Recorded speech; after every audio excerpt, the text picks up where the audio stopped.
Did you know that 51% of representatives support the passing of the HR 1 For the People Act, while 49% oppose it?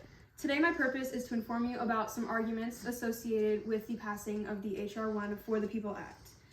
Although I've read about politics and government before, I had never heard about the HR 1 Act, and I decided to do more research about it. I've conducted extensive research to provide you with current and accurate information. I know most of you are divided over the bill and are interested in the effects. After today, I believe that you'll have enough information to decide for yourself whether or not the bill should be passed. I will begin by discussing some support information for why people want the HR 1 bill passed, and then why people oppose it. With our roadmap in place, let's begin with some supporting reasons. There are two primary reasons why people support the passing of the HR 1 Act. The first reason being that it will modernize voting. According to Wendy Weiser, Justice at NYU School of Law and nationally recognized publisher, stated in her January 29, 2021 article for Brennan Center for Justice, paper forms make mistakes and omissions more likely, and they increase the risk of accurate entry in information databases by election officials.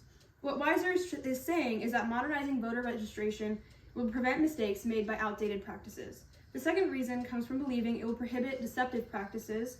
According to the Leadership Conference on Civil and Human Rights, the largest and oldest civil rights coalition, said in their Support HR 1 For the People Act letter to representatives on March 1st, 2019, HR 1 would ban the distribution of false information about elections to hinder or discourage voting. In other words, HR 1 would stop the spread of misinformation, which is a commonly seen deceptive practice. There are two, with supporting reasons covered, let's look at opposing reasons.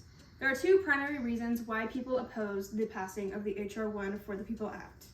The first reason being that it would violate multiple state election laws. According to Isabel Morales, a policy communications specialist for Americans for Tax Reform, said in her 5 Reasons to Oppose HR 1, Democrats Attempt to Consolidate Power article on January 22, 2021, Article 1, Section 4 of the U.S. Constitution empowers states to determine the times, places, and manner of holding elections, and HR 1 would significantly make strides in stripping away the state's power. What Morales is trying to say is that the state is allowed to choose the circumstances of voting, while HR 1 would restrict them. The second reason comes from believing that HR 1 would curtail the rights to free speech. According to Sarah Swan, the reporter for USA Today Network, said in her The 3 Main Reasons Conservatives Oppose HR 1 article on June 16, 2021, with the fulcrum, the campaign finance portion of the bill includes provisions that would impose stricter and broader disclosure requirements on political advocacy nonprofits. In other words, the bill would impose on the privacy of donors when it comes to political causes. In conclusion, there are multiple sides to the debate. Let's review what we've learned today. First, we learned 2 reasons some people support the passing of the HR 1 bill, which is the belief that it modernizes voter registration and prohibits deceptive practices.